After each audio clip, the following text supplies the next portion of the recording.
फौजी अदालतों में सिविलियन के ट्रायल के खिलाफ दरख्वास्तों पर समाअत हुई है। इसी हवाले से बात करेंगे तैयब बलोच से। तैयब, क्या हुआ समाअत में? बंदियाल के सरबराही में सुप्रीम कोर्ट का 7 रुकनी लार्जर बेंच जो है वो सिविलियन के फौजी अदालतों में ट्रायल से मुतल्लिक़ दायर दरखास्तों पर समाअत कर रहा है और इस सवाल से सिविल सोसाइटी के वकील फैसल सदीकी जो है वो अपने दलाइल जारी रखे हुए हैं। और दौरान समाअत जो है फैसल सदीकी का ये कहना था कि सिविलियन का जो फौजी अदालतों में ट्रायल है वो आर्टिकल 10A की भी खिलाफ वर्जी है और इससे बुनियादी इंसानी हकूक़ मजरू हो सकते हैं। इस पर जो है वो जजेस की जानिब से बार बार उनसे इस्तफसार किया जा रहा है कि क्या आप हमें कोई ऐसा तरीक़ाकार बता दें कि किस कानून के तहत जो है वो फ़ौज जो है वो सिविलियन अदालतों से जो है वो मतलूबा मुलज़मान को जो है वो हासिल कर सकती है। इस हवाले से जस्टिस मंसूर अली शाह ने जो है फैसल सदीकी जो वकील है सिविल सोसाइटी के उनसे जो है वो सवाल करते हुए पूछा, क्या आप बता सकते हैं कि अगर कोई मुलजिम जो है वो आर्मी को दरकार हो तो वो मुलजिम सिविलियन हो तो सिविलियन को फिर किस तरीके से हासिल किया जा सकता है? क्या जो मुतलका कमांडर होगा उसको जो है वो मजिस्ट्रेट की अदालत में आकर दरख्वास्त देनी पड़ेगी या मजिस्ट्रेट की अदालत से रिक्वेस्ट करनी पड़ेगी कि इस शख्स के ऊपर जो है वो फौजी मुकदमात जो है वो चलाए जाने हैं तो कि हमें ये दरकार है, तो उनका ये तरीक़ाकार क्या होगा? तो इस पर वकील का ये कहना है कि तरीक़ाकार बड़ा सादा है कि अगर फ़ौज समझती है कि इन लोगों का जो है फ़ौजी अदालतों में होना है तो इस हवाले से वो मुतलका हुकूमत को जो है वो कह सकती है। अगर वफाकी हुकूमत को कह दे और वफाकी हुकूमत इजाज़त दे दे तो फिर जो है वो किसी अदालत की इजाज़त जो है वो ज़रूरी नहीं होती।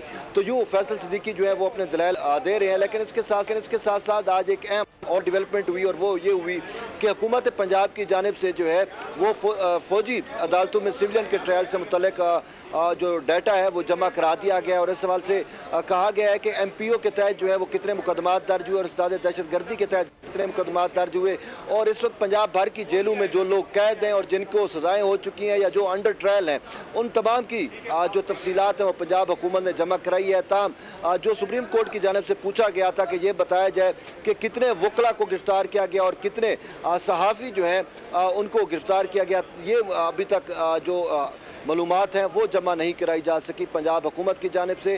ताम चीफ जस्टिस उमर अता बंदियाल की सरबराही में 7 रुकनी लार्जर बेंच जो है वो इस मामले पर समाअत जो है वो जारी रखे हुए हैं। अच्छा, ये कहिएगा ये दरख्वास्त किसकी जानिब से दायर की गई थी तैयब, और दूसरा इसमें किस किस को फरीक बनाया गया?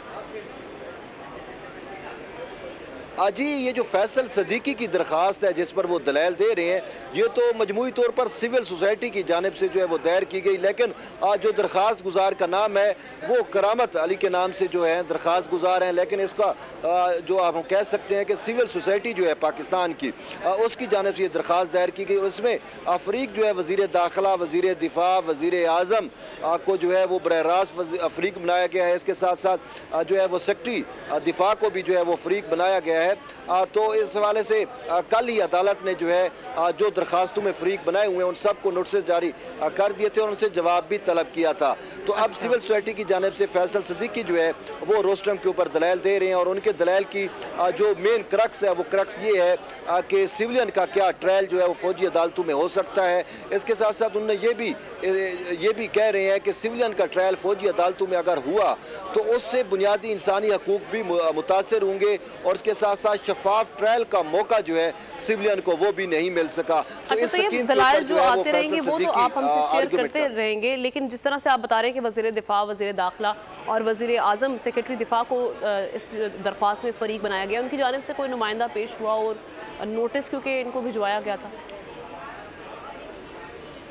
जी, इनको नोटिस तो कल ही भेजा गया था लेकिन अभी तक इनकी नुमाइंदगी का तो ये तयन नहीं हो सका। लेकिन अटॉर्नी जनरल फॉर पाकिस्तान जो है वो मजमूई तौर के ऊपर जो रियासत पाकिस्तान है उसको रिप्रेजेंट करते हैं। तो यूँ वज़ीर आज़म की जानिब से जो है अटॉर्नी जनरल पेश होंगे, वज़ीर दाखिला और वज़ीर दिफा की जानिब से भी, लेकिन इसके साथ साथ उनको ये भी इजाज़त है कि वो अपना जो है वो मिनिस्ट्री का या अपनी वजारत का अलग से वकील भी जो है वो पेश कर सकते हैं या फिर अगर वो चाहें तो अपना कोई ज़ाती वकील जो है वो भी पेश कर सकते हैं। ताम अटॉर्नी जनरल फॉर पाकिस्तान जो है वो हुकूमत पाकिस्तान को और इसमें फरीक बनाए गए तमाम जो सरकारी ओहदेदार हैं उनको रिप्रेजेंट जो है वो करेंगे। और आज इस हवाले से दौरान समाज जो है वो कहा भी गया कि क्यों ना हम अटार्नी जनरल से पहले पूछ लेते हैं। तो इस पर चीफ जस्टिस ने कहा कि अभी अटार्नी जनरल की बारी नहीं आई, इसको हम आखिर में सुनेंगे और फिर अटार्नी जनरल जो है वो मुतलका वजारतों का और जो लोग फरीक बनाए गए हैं उनका मौक़िफ़ जो है वो अदालत में पेश करेंगे। जी, और कब से ये समाअत शुरू हुई है? जी, समाज जो है वो 9:30 बजे तकरीबन ये शुरू हो चुकी थी, क्योंकि आज जुमे का दिन भी है और 11 बजे वैसे आम रूटीन में जो है वो ब्रेक होती है, लेकिन आज जुमे की वजह से ब्रेक नहीं होगी। लेकिन शायद नमाज जुमे के वक्त तक जो है समाज चले और उसके बाद ये समाज मुलतवी हो सकती है। ठीक है, उसके बाद ये कहा जा रहा है कि शायद ऐसे इम्कानात हैं कि ये समाअत मुलतवी हो जाए नमाज जुमा के बाद। तैयब बलोच हमारे साथ मौजूद हैं और आपको बताएं कि का वक्फा हो गया है इस समाअत में। फौजी अदालतों में सिविलियंस की ट्रायल के खिलाफ दरख्वास्तों पर समाअत जारी थी, लेकिन अब 15 मिनट का वक्फा कर दिया गया है इस समाअत में। आपको बताएं कि फौजी अदालतों में सिविलियंस के ट्रायल के खिलाफ चीफ जस्टिस के ज़ेर सदारत 7 रुकनी बेंच इस केस की समाअत कर रहा है और समाअत में 15 मिनट का वक्फा कर दिया गया है। वकील फैसल सिद्दीकी जिन्होंने दरख्वास्त दायर की थी, उन्होंने तहरीरी दलाइल सुप्रीम कोर्ट को जमा करवा दिए हैं।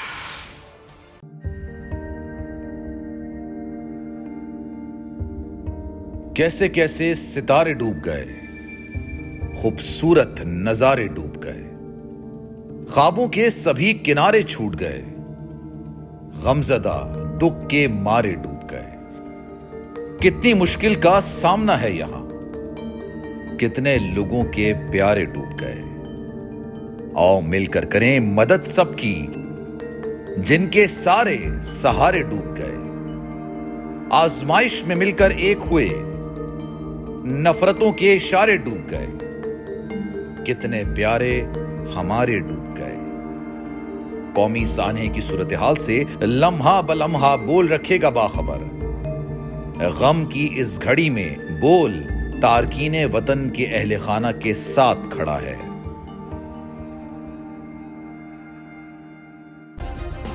सब्सक्राइब करें और बेल दबाएं ताकि कोई खबर रह न जाए।